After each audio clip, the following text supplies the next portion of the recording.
ഇത്തവണ ഞാൻ വിശ്വസിക്കുന്നത് എവിടെയോ ഭരണകക്ഷിക്ക് അവരുടെ ഫ്ലോർ മാനേജ്മെൻറ്റിൽ ഒരു പ്രശ്നം വന്നിട്ടുണ്ട്.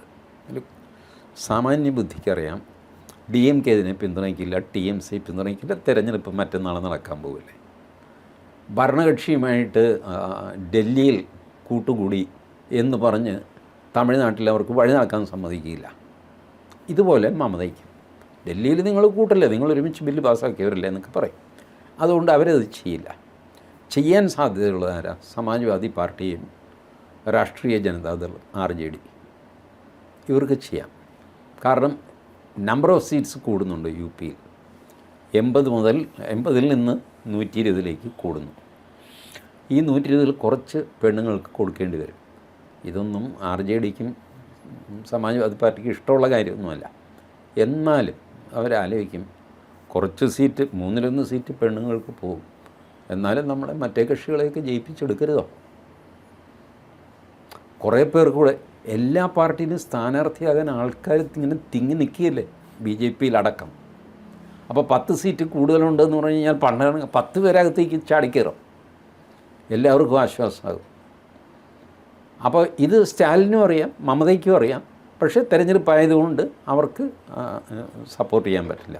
സമാജ്വാദി പാർട്ടിക്കും RJDക്കും സപ്പോർട്ട് ചെയ്തില്ലെങ്കിൽ അവർ ഇറങ്ങിപ്പോയാലെങ്കിലും ഒരു വഴക്കുണ്ടാക്കിയിട്ട് വാക്കൗട്ട് നടത്തിക്കഴിഞ്ഞാൽ അപ്പോഴും ഈ ഇരിക്കുന്ന വോട്ടിംഗ് അതിൽ 3/2 കിട്ടിയാൽ മതി. അപ്പോഴും ചിലപ്പോൾ ബില്ല് പാസ്സായിപ്പോയി. അപ്പോൾ ഇതിനിടയ്ക്ക് എവിടെയോ ഫ്ലോർ മാനേജ്മെൻറ്റിൽ പ്രശ്നം വന്നിട്ടുണ്ട്. അതുകൊണ്ടാണ് ബില്ല് പോയത്. ആൻഡ് ഐ തിങ്ക് ഈ തെരഞ്ഞെടുപ്പ് കഴിഞ്ഞ് കഴിഞ്ഞാൽ വീണ്ടും ഇത് ഒരു വിചാരമുണ്ടായിട്ട് വീണ്ടും ഈ ബില്ല് വരും.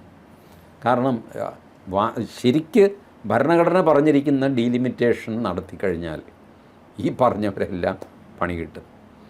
സീറ്റ് കൂടുതൽ വേണമെന്നൊക്കെ വിചാരിക്കുന്നവർക്ക് കുറവാകും, കുറവ് വേണ്ടവർക്ക് കൂടുതലാകും. അങ്ങനെയാണ് ഭരണഘടന അത് വിഭാവനം ചെയ്തിരിക്കുന്നത്. ഭരണഘടന ഉണ്ടാക്കുമ്പോൾ ഇതൊന്നും അറിഞ്ഞുകൂടാത്തവരാണോ? ജനസംഖ്യ കൂടുമെന്നും ഒക്കെ അവർക്കറിയാം. ഓക്കെ, കൂടുന്നെങ്കിൽ കൂടട്ടെ. ഫാമിലി പ്ലാനിങ് ശരി. ഈ ഫാമിലി പ്ലാനിങ് നടത്തിയാലേ MP മാരെ കിട്ടുകയുള്ളൂ എന്ന് പറഞ്ഞ് എന്ത് പരിപാടിയാണ്?